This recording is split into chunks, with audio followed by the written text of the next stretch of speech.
Astagfirullahaladzim. La ilaha illallah.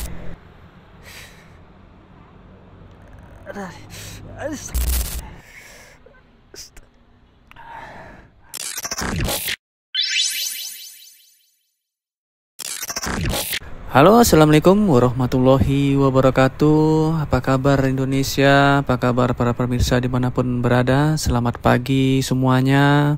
Semoga kita selalu diberikan kesehatan ya teman-teman ya, dimudahkan segala urusan pada pagi hari ini dan dimurahkan rezekinya tentunya ya. Oh ya, pada hari ini itu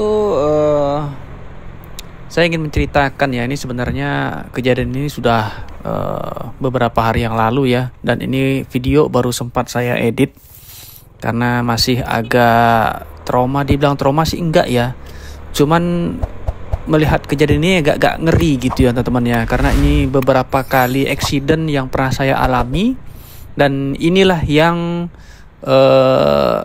ada recordnya ya, ada saya rekam kejadian tersebut ya, karena memang 2 tahun terakhir inilah atau 3 tahun terakhir inilah saya menggunakan kamera pada setiap perjalanan saya ya, baik itu berangkat kerja maupun jalan-jalan ya teman-teman ya, atau touring, mini touring gitu ya teman-teman ya. Nah, pada kejadian ini adalah hari apes saya mungkin ya teman-teman ya, mungkin karena beberapa hari yang lalunya memang saya habis dari luar kota ya teman-teman ya. Nah, maklumlah ya, kalau kita keluar kota itu kan tidur itu kan nggak senyaman ketika tidur di rumah ya gitu. Nah, mungkin ini badan agak lelah juga mungkin ya gitu. Jadi konsentrasi agak kurang.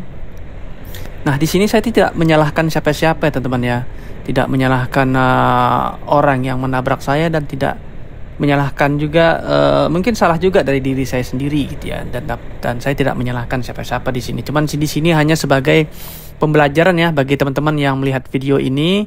Nah, disitulah pentingnya kita selalu berhati-hati, dan bagi yang ingin menyeberang atau putar arah atau keluar dari gang itu ya, dan kita juga harus tetap hati-hati dan memperhatikan kendaraan yang berada di kendaraan belakang setelah kendaraan itu akan lewat dari persimpangan kita atau tempat kita akan berbelok ya teman-teman ya. Nah, ini kejadiannya seperti ini teman-teman ya. Ini kebetulan nih kameranya lensanya ultra wide ya. Jadi sepertinya ini memang agak jauh ya teman-teman ya. Tapi sebenarnya di kejadian ini tuh antara saya dengan bus Trans Padang yang berada di depan itu tidak begitu jauh ya teman-teman ya. Kira-kira jarak sekitar 2 meter. Nah, ini dia seperti ini ya. Nah, di sini ada putar arah, dan disinilah kejadiannya yang membuat saya terjatuh. Terjatuh enggak ya, tapi ibu ini yang terjatuh ya gitu ya. Dan ini ibu ini tidak melihat ke kiri ya. Jadi dia melihat itu lurus pandangannya ketika mobil lewat. Ah, udah nih udah kosong gitu kan, dan nyebrang dia lagi, belok dia lagi gitu ya.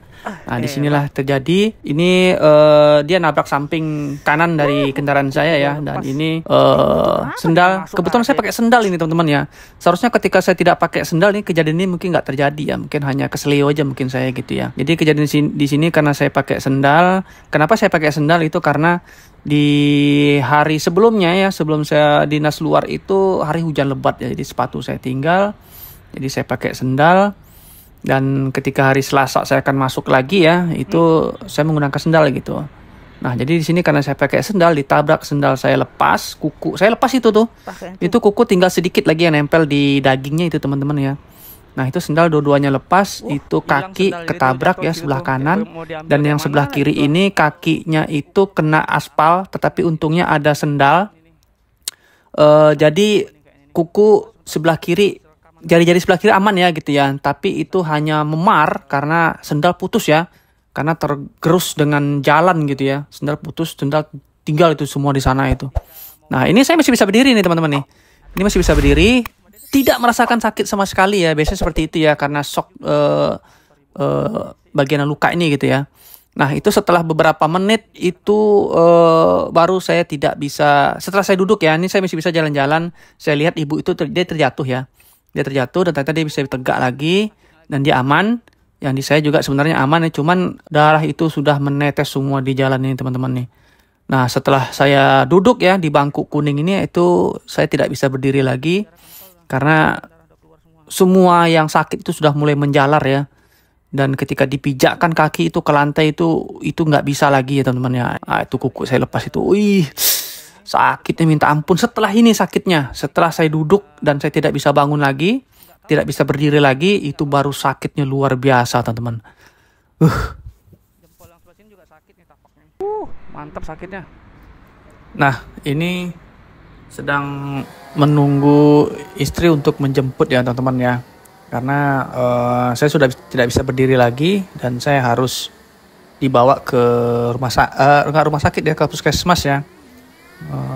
Nah ini kita sedang nunggu dan ini saya minta tolong security untuk mengambil sendal saya, dan pas saya lihat itu kata security ini sendalnya juga udah putus pak katanya. Jadi oh iya putus, ya udahlah. Jadi sendal saya buang aja ya, karena emang juga nggak terpakai juga jadinya karena putus gitu ya. Dan ini juga dikontak juga sama ibu yang nabrak itu ya, katanya bagaimana kondisinya. Tuh saya bilang kan kalau saya udah nggak bisa berdiri lagi nih bu, udah sakit kedua kaki saya nih untuk saya pijakkan gitu ya, berdiri udah nggak bisa lagi gitu. Nah jadi oke lah, nanti kita mau ke sana nih kata dia gitu kan. Jadi dia datang ke sini membawa temannya ya, itu security ya, dan kita akan ke rumah sakit ya, ke puskesmas. Dan ternyata kata istri kan ini udah nggak bisa nih kayaknya gitu kan, kalau dibawa ke puskesmas yang dekat sini aja lah katanya gitu kan. Kebetulan darah sudah banyak keluar ya. Nah ini kaki udah sakit semua dua-duanya gitu ya. Jadi dibawa aja lah ke rumah sakit yang terdekat di sini gitu ya, rumah sakit Hermina ya. Nah, istri datang. Nah, lalu kita coba motor ya, kita titip ya, karena motor saya udah nggak bisa bawa motor lagi ya kondisinya ya, karena kaki udah sakit banget gitu ya. Dua-duanya nggak bisa lagi, saya tumpukan kaki ini nggak bisa lagi dua-duanya karena sakit banget ya dua-duanya ya. Nah jadi kita coba titip motor ke ke pengadilan negeri kantor sini ya. Nah ini ibu yang datang ini, lalu kita dibonceng ya sama kawannya ini, security-nya ya dari kantornya, dibonceng ke rumah sakit Hermina ya untuk dilakukan pengobatan ya teman-teman ya. Nah singkat cerita akhirnya saya sampai ke rumah sakit Hermina ya, lalu dilakukan tindakan, dibersihkan lukanya. Dan kata dokter memang kuku ini tidak bisa diselamatkan dan harus dilepas ya teman-teman ya. Dan itulah momen yang sangat menyakitkan ya teman-teman ya. Jadi ketika melepas kuku ini, saya kemungkinan orang yang tipenya yang tidak tahan dengan sakit ya. Lalu disuntik lah 3 kali dan ternyata itu masih sakit juga ketika kukunya mau dilepas ya. Lalu disuntik lagi yang keempat kalinya ya. Ini setiap suntikan sakitnya minta ampun ya teman-teman ya. Dan ketika suntikan yang keempat baru kuku itu dilepas nggak terasa ya. Nah, lalu dibersihkan, dan ketika dibersihkan itulah sakit lagi gitu ya. Karena nggak tahan lama ya ternyata ya biusnya ini ya gitu ya. Jadi selesai itu lalu saya diletakkan di ruang UGD untuk istirahat ya teman-teman ya. Nah di sini pembelajarannya adalah kita harus tetap hati-hati ya ketika keluar dari persimpangan atau tikungan putar arah, dan tetap waspada ya teman-teman ya. Oke, inilah cerita singkat saya ketika terjadi hal yang tidak saya inginkan dan tidak saya harapkan ya sebenarnya itu teman-teman ya. Tapi gimana lagi ya kalau udah takdir ya seperti itu ya. Oke, semoga video ini menjadi pembelajaran ya bagi kita semua, dan selalu tetap hati-hati di jalan ya teman-teman ya. Keep safety riding ya teman-teman ya. Oke, sampai ketemu lagi pada video berikutnya. Wassalamualaikum warahmatullahi wabarakatuh.